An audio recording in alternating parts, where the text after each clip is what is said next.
শেখ হাসিনা কাউকে ছাড় দিবেন না, কাউকে দেশ ছাড়তে দিবেন না, তাদের ধরে রেখে তিনি বিচার করবেন। এক রাতে সবাইকে হারিয়ে ফেলা পৃথিবীর ইতিহাসে কারো জীবনে ঘটেছে কি? এটার তো একমাত্র দাবিদার আমার মনে হয় শেখ হাসিনা।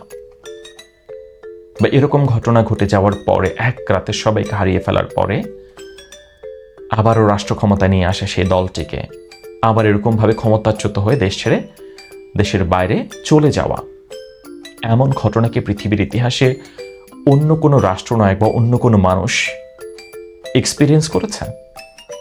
কারণ ৭৫-এর ঘটনার পরে যেভাবে কামব্যাক করেছে শেখ হাসিনা, তার কাছে ২০২৪ কিছুই না। সে কারণে আমরা তাকে গান গাইতে শুনি, তো চিজ ভারি হে মাস্ত মাস্ত, এবং মানুষ তার সমর্থকের আনন্দে উদ্বেলিত হয়। আরেকটা বিষয়, তার এই পুরো আলাপচারিতা জুড়ে, যেমন আমি নিকট অতীতে বা গত ১.৫ দশক ধরে আমি ধরেন আওয়ামী লীগ তো ক্ষমতায়, আওয়ামী লীগের কথা বাদ দিয়ে আওয়ামী লীগ বিরোধী যে রাজনৈতিক শক্তিগুলো মাঠে ছিল, আমি যদি বিএনপির কথা বলি, আমি তাদের মুখে বেশিরভাগ শুনতাম সেটা হচ্ছে বেগম খালেদা জিয়ার মুক্তি, দ্রুত নির্বাচন দেওয়া, দ্রব্যমূল্যের দাম কমানো, বা শেখ হাসিনার পদত্যাগ, বা একটি তত্ত্বাবধায়ক সরকার ব্যবস্থা প্রণয়ন করা, এগুলোই আমি শুনেছি। এবং সবকিছু মূলত বলা যায় একেবারেই ক্ষমতায় যাওয়ার জন্য বলা যায়। বিএনপির যে দাবি, তত্ত্বাবধায়ক সরকার যেন নির্বাচন সুষ্ঠু হয়, যেন ক্ষমতায় যেতে পারে, মানে ওই কেন্দ্রিক বক্তব্যগুলো। কখনো আমি জানি না, হয়তো আমি ভুল করতে পারি, ধরুন বিএনপি বলছে যে খেটে খাওয়া সাধারণ মানুষের কাছে যাও, তাদের দুঃখ লাঘব করো, যে শীত আসছে, আমি জানি না তারেক রহমান বলেছেন কিনা, বা বলতেও পারেন, আমি হয়তো মিস করে গিয়েছি, আপনারা নিশ্চয়ই বলবেন কমেন্ট বক্সে, এবং আমি দুঃখিত তিনি যদি বলেও থাকেন, তিনি বললে সেটা আমার না জানা, বাট আমি ওরকমভাবে বিএনপির কাছ থেকে শুনিনি যে শীতার্তদের মাঝে কম্বল দাও, এবং সেটা খুব আন্তরিকতা নিয়ে, যখন আপনি এত বড় বিপদের মধ্যে থাকেন। এবং এটা আমি গতকালকে শেখ হাসিনাকে বারংবার বলতে শুনেছি, তার নেতাকর্মীদেরকে তিনি বলছেন যারা অসহায় রয়েছে, গরিব রয়েছে, দুঃখী রয়েছে, তাদের পাশে দাঁড়াও, তাদের কাছে যাও। এবং এটা আমাকে চমৎকৃত করেছে। এবং তখন আমার কাছে মনে হয়েছে এই মুহূর্তে তার অনেক অ্যাঙ্গার থাকার কথা, অনেক রেগে থাকার কথা, অনেক প্রতিশোধ পরায়ণ স্পৃহা থাকার কথা, এবং সেসবও তার রয়েছে। তার বক্তৃতায় সেসবও শুনতে পেয়েছি। কিন্তু তারপরেও আমরা দেখলাম গরিব সাধারণ মানুষের পাশে দাঁড়ানোর জন্য তার নেতাকর্মীদেরকে তিনি বারংবার করে নির্দেশনা দিচ্ছেন। এটা আমাকে খুব ভালো একটা বোধ দিয়েছে আমাকে। এবং তিনি যে বর্তমান সরকারের নেয়া নানান পদক্ষেপের তিনি কড়া সমালোচনা করেছেন, এবং সেগুলো রাজনৈতিক হতে পারে, তার রাজনৈতিক প্রতিপক্ষ, মানে রাজনীতির প্রতিপক্ষ বাদ দিয়ে আমি শুধু সাধারণ খেটে খাওয়া মানুষের কথা তিনি যেভাবে বলছিলেন তার নেতাকর্মীদেরকে, এটা আমাকে অবাক করেছে। এবং তার মনোবল শেষের দিকে এসে, আমি সে কথাগুলো বলবো না কারণ তার বক্তৃতা প্রচার করা আইনত নিষেধাজ্ঞা রয়েছে আদালত কর্তৃক, এবং আমাদের সীমাবদ্ধতার কথাও আপনারা নিশ্চয়ই জানেন। তিনি শেষের দিকে এসে বর্তমান পরিস্থিতি তিনি উত্তরণ ঘটাবেন, এবং তিনি কি করে তিনি সেটা উত্তরণ ঘটাবেন, তিনি কি করে তার নেতাকর্মীদেরকে আশ্বস্ত করছেন বা কনফিডেন্স যোগাচ্ছেন, সে ব্যাপারটাটুকু তিনি যখন বলছিলেন বর্তমান সরকার প্রধান নিয়ে, বর্তমান সরকারের ব্যবস্থা নিয়ে, এবং তিনি সব কিছু নিয়ে জানেন। তিনি বর্তমান ছাত্রনেতা ও সমন্বয়ক যারা বিয়ে করেছেন তাদের নিয়েও তিনি কথা বলেছেন, এবং বিয়ের ঘটনাগুলো তিনি বলছেন। এবং এই ব্যাপারগুলো যেটা মনে হচ্ছে যে আসলে তিনি হয়তোবা দেশের বাইরে রয়েছেন, তারপর দেশের কোথায় কি ঘটছে পুঙ্খানুপুঙ্খভাবে সব কিছু তার নখ দর্পণে তিনি শুধু সময়ের অপেক্ষা করছেন। এই কারণে আমার কাছে শেখ হাসিনাকে, তার সকল সমালোচনাকে বাইরে রাখলে, অনেক বুদ্ধিমান একজন রাজনীতিবিদ বলে মনে হয়।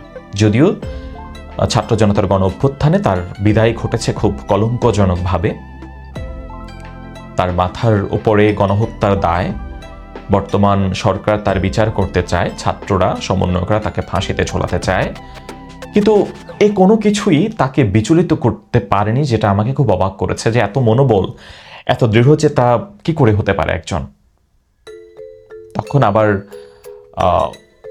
এবং তিনি যে ক্ষমতা হারালেন, যেখানে আমি জানি না অন্য কেউ হলো হয়তো বা আর ওরকমভাবে এত তাড়াতাড়ি কামব্যাক করার ট্রাই করতো না, বা রাজনীতির ময়দানে আবার আমি জানি না সিরিয়ার বাশার আল আসাদ তিনি এরই মধ্যে তার বক্তব্য রেখেছেন কিনা তার জনগণের উদ্দেশ্যে কোনো ধরনের, বা তার নেতাকর্মীদের সঙ্গে তিনি কোনো ধরনের যোগাযোগ রাখছেন কিনা। কিন্তু শেখ হাসিনা যেরকমভাবে রাখছেন এবং 5ই আগস্টের ঘটনাকে তিনি যেভাবে পজিটিভলি নিয়েছেন, তিনি বলেন যে বারবার হয়তো আল্লাহ তাআলা আমাকে আবারও বাঁচিয়ে দিয়েছেন, হয়তো আমাকে দিয়ে এমন কোনো কিছু কাজ করাতে চান যেটা হয়তো এখনো বাকি রয়েছে। এই যে পজিটিভভাবে তিনি দেখছেন, এটা আমার কাছে খুবই অবিস্মরণীয় মনে হয়েছে যে এটা কি করে সম্ভব, একজন মানুষ কি করে এত স্ট্রং হতে পারে।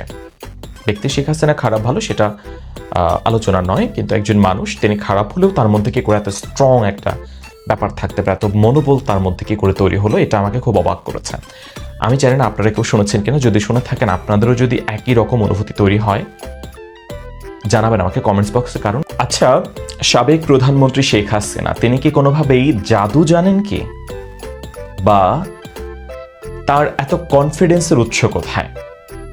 গতকালকে এই টিম, যেটি সোশ্যাল প্ল্যাটফর্ম ফেসবুকে রয়েছে এবং আরও বেশ কয়েকটি প্ল্যাটফর্মে রয়েছে এই টিম নামে, যেটি আওয়ামী লীগের আওয়ামী লীগের নয়, আওয়ামী লীগকে সমর্থনকারী একটি অনলাইন গ্রুপ, যেখানে গতকালকে সাবেক প্রধানমন্ত্রী শেখ হাসিনা তিনি লাইভ করেছেন। এবং আমার কাছে খুবই অবাক লেগেছে, মাত্র 80,000-এর মতো ফলোয়ার, মেবি খুব ছোট একটি ফেসবুক পেজ, যেটি মেবি 5ই আগস্টের পরে যেটি খোলা হলো, এবং এত ছোট একটি ফেসবুক পেজে সাবেক প্রধানমন্ত্রী শেখ হাসিনা তিনি লাইভে আসবেন, এটা আমার কাছে খুবই আনএক্সপেক্টেড ছিল, অবিশ্বাস্য ছিল।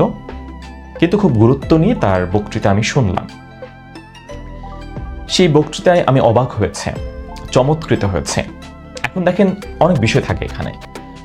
আমি চমৎকার শব্দটি ব্যবহার করলাম, আপনারা অনেকে ভাববেন আমি হয়তোবা আওয়ামী লীগ পছন্দ করি, শেখ হাসিনাকে পছন্দ করি। ব্যাপারটা আসলে পছন্দ অপছন্দের ব্যাপারটাকে বাইরে রেখে, ধরেন আমরা অনেককেই পছন্দ করি না, কিন্তু তারপরেও তার অনেক গুণ থাকে যেটা আপনি ডিনাই করতে পারেন না।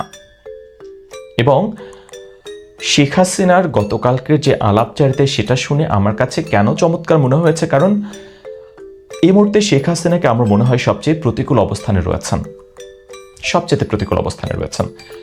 6 মাস আগেও তাকে দেশে অনেকেই সম্মান করত, কিন্তু 1 ফেব্রুয়ারি বইমেলাতে ডাস্টবিনে রয়েছে তার ছবি, 1 বছর আগে যেই বইমেলা তিনি নিজেও উদ্বোধন করেছিলেন। কিন্তু শেখ হাসিনা বদলায়নি, আসলে তিনি ফুরিয়ে যাননি। কিন্তু আমি একজন বলছি শেখ হাসিনার মনোবল অনেক বেশি, কারণ বাংলাদেশ শুধু নয়, ধরেন বিশ্বে যতজন রাষ্ট্রনায়ক রয়েছেন তাদের কারো জীবন কি এরকম ট্র্যাজিক হয়েছে? যেমন বাশার আল আসাদ সিরিয়ার, তাকেও দেশ ছেড়ে পালাতে হয়েছে, এবং তারও এরকম তার বাবার ছবি ভেঙে চুরে সবকিছু করা হয়েছে, অনেকটা বাংলাদেশে যেরকম হয়েছে। শেখ মুজিবুর রহমান বঙ্গবন্ধুর ছবি নিয়ে, ভাস্কর্য নিয়ে অনেকেই তার ভাস্কর্য ইস্যু করেছেন, অনেক কিছু, বা শেখ হাসিনার ছবি ডাস্টবিনে, অনেক কিছু। সিরিয়াতে অনেকটা এরকম হয়েছে। তো বাশার আল আসাদের জীবনও নিশ্চয়ই এখন তারও হয়তো বা খারাপ লাগে, সেও হয়তো ফিরতে পারবে না কখনো সিরিয়াতে। কিন্তু ধরেন বাশার আল আসাদের লাইফেও কি শেখ হাসিনার মতো এরকম ট্র্যাজিক কোনো ইভেন্ট রয়েছে? তার বক্তব্য এর আগেও শুনেছি, কিন্তু গতকালকের যেই আলাপচারিতা সেটা কোনো বক্তব্য ছিল না, এটা ছিল আলাপচারিতা অনলাইন প্ল্যাটফর্মে লাইভে। সেখানে শেখ হাসিনাকে অনেকটাই ভারমুক্ত দেখতে পেয়েছে। বক্তব্যের কোনো কোনো পর্যায়ে, আলাপচারিতার কোনো কোনো পর্যায়ে তিনি হাসছেন, এবং তার মধ্যে নির্ভার একটা ব্যাপার দেখতে পেয়েছে। তবে যেটা বেশি আমাকে অবাক করেছে, পুরো বক্তব্যে 2টা বিষয়ে কথা বলার সময় শেখ হাসিনা তার নিজের অবস্থান নিয়ে ধোঁয়াশা তৈরি করেছেন। আমি জানি না এই টিমের গতকাল রাতে প্রচারিত সেই ফেসবুক লাইভটি আপনারা যখন শুনবেন অডিও, আপনাদের মনে এ ধরনের প্রশ্নের উদ্রেক হয় কিনা? নাও হতে পারে, এবং অবশ্যই আমি ভুল হতে পারি, সেটার জন্য আমি আগে ভাগে ক্ষমা প্রার্থী। যেহেতু বাংলাদেশের আইনে 9টি আদালত কর্তৃক নির্দেশনা রয়েছে সাবেক প্রধানমন্ত্রী শেখ হাসিনার বক্তব্য প্রচারে, তাই স্বাভাবিকভাবেই তার বক্তব্য প্রচার করতে পারছি না বা করব না। কিন্তু আপনারা যদি এই টিমের সেই লাইভটি আপনারা এখনো শোনেন, আপনারা আমি যে কথাগুলো বলছি, যে 2টা পয়েন্ট বলবো, সে 2টো পয়েন্ট আপনারা একটু নোট ডাউন করবেন এবং সেটা নিয়ে আপনারা চেক করবেন। আমি যখন বললাম বক্তব্যের শেষের দিকে, এটিএমের লাইভ অনেকক্ষণ ধরে চলে, মাঝখানে শেখ হাসিনা যুক্ত হন এবং বেশ কয়েকবার তার ইন্টারনেট কানেকশন লস্ট হয়, তার কনভারসেশন লস্ট হয়, তিনি আবার আসেন, আবার তিনি কথা বলেন এবং একটা পর্যায়ে তিনি বলেন যে তিনি আসলে দূরে কোথাও নাই, তিনি বাংলাদেশে আছেন এবং সেটা তিনি বাংলাদেশে আছেন বলার সাথে সাথে সেটাকে তিনি আবার একটু ঘুরিয়ে দিয়েছেন, যেন তিনি যে আসলেই বাংলাদেশে আছেন এ ব্যাপারে যেন মানুষ নিশ্চিত না হয় বা মানুষের মনের মধ্যে যেন সন্দেহ থাকে বা মানুষ যেন কনফিউশনের মধ্যে থাকে। তিনি বলেছেন বাংলাদেশে আছে, এ ধরনের শব্দ তিনি উচ্চারণ করেছেন। আপনারা যদি পুরো লাইভটা শোনেন আপনারা সেটা বুঝতে পারবেন। এখন যখন তিনি এই কথাটা বলছিলেন আমি নিজেও খুব অবাক হলাম, আসলে কি তিনি বাংলাদেশে রয়েছেন? এবং শেখ হাসিনার অবস্থান নিয়ে অনেক প্রশ্ন আমি এর আগেও অনেকবার তুলেছি এবং আপনারা দেখবেন এই প্রশ্নগুলো সোশ্যাল প্ল্যাটফর্মে মোটামুটিভাবে ঘুরছে। একটা প্রশ্ন ছিল এর আগে শেখ হাসিনা ফোন কলে বলেছিলেন আমি দূরে নেই, কাছেই আছি, যেন চট করে ঢুকে পড়তে পারে, যেটা নিয়ে প্রচুর ট্রোলড হয়েছেন তিনি। সেটা ছিল তিনি কাছে রয়েছেন। গতকালকে তিনি বলেছেন তিনি বাংলাদেশেই আছেন এবং সেটা তিনি আবার পরবর্তীতে ঘুরিয়ে ফেলেছেন, তার জায়গা নিয়ে তিনি আবার ধোঁয়াশা তৈরি করলেন যে তখন আবার আপনি বুঝতে পারবেন না তিনি আসলেই বাংলাদেশে আছেন বলতে সেটি আসলে তিনি শারীরিকভাবে রয়েছেন সেটা বুঝিয়েছেন নাকি তিনি মেন্টালি বাংলাদেশে রয়েছেন সেটা বলেছেন। কিন্তু তিনি বাংলাদেশে আছেন এই শব্দটা উচ্চারণ করেছেন। আরও একটা বিষয় আপনাদেরকে খুব অবাক করবে, যেটা আমাকে আরেকটু বেশি কনফিউজড করেছে তার অবস্থান নিয়ে,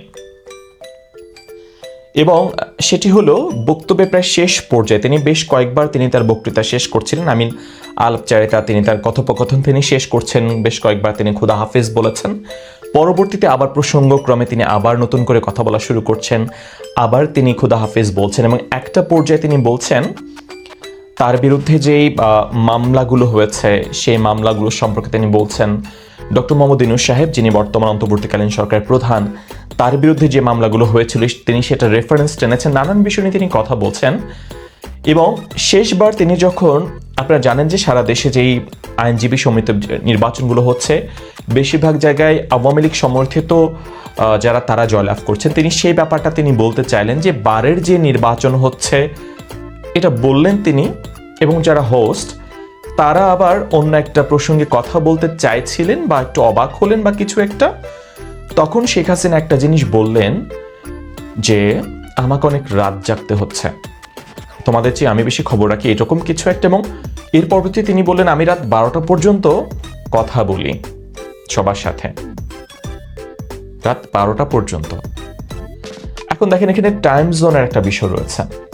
যদি তিনি দিল্লিতে থাকেন, যেটা আমরা জানি সবাই বলা হচ্ছে, তাহলে তো নিশ্চয়ই সময়টা ঠিক 12টার কাছাকাছি হতো। তিনি কথা বলা শেষ করতে চাইলেন, তিনি টাইমটাও নির্দেশ করলেন কথা বলতে গিয়ে, সেখানে তিনি বলছেন যে তিনি 12টা পর্যন্ত কথা বলবেন বা বলছেন, বা এই যে তিনি লাইভে যুক্ত হলেন এটিএমের সঙ্গে, সেটার জন্য তিনি 12টা পর্যন্ত সময় তিনি ফিক্সড করেছেন, বা তিনি 12টা পর্যন্ত এখানে বক্তৃতা করবেন বা তিনি কথা বলবেন। এবং এই 12টা কিন্তু আসলেই দেখলাম তখন আমাদের ঘড়িতে 12টা বাজতে চলেছে, মানে 12টার আশেপাশে এই বক্তৃতাটুকু তিনি যখন বক্তৃতা করছিলেন। তো এই সব কিছু মিলিয়ে আসলেই আমার কাছে কেন জানি মনে হচ্ছে এখানে একটা ধোঁয়াশার বিষয় রয়েছে। সেই ধোঁয়াশাটা কি? সেটা হচ্ছে শেখ হাসিনা যখন বাংলাদেশ ছেড়ে ভারতে চলে গেলেন, আমরা শেখ হাসিনার মতো এরকম এই মুহূর্তে তিনি বাংলাদেশে ঘৃণিত, বাংলাদেশের মোস্ট ওয়ান্টেড আসামি, সব ঠিক, কিন্তু তারপরও তিনি বাংলাদেশের অন্যতম একজন ভিভিআইপি। তাকে নিয়ে আলোচনা চলছে, তিনি না থাকলেও 6 মাস ধরে চলছে। 6 মাস হয়ে গেছে তিনি দেশ ছেড়ে চলে গেছেন। এই মানুষটির একটা সিঙ্গেল ফটোগ্রাফ কেউ দেখাতে পারলো না, কেউ পারেনি। অথবা যে বারবার করে বলা হচ্ছিল তিনি তার নেটওয়ার্ক ইস্যু রয়েছে, ধরেন দিল্লিতে যদি তিনি থাকেন তাকে কি দিল্লি সরকার এমন কোনো জায়গায় রেখেছে যেখানে নেটওয়ার্ক ইস্যু হতে পারে?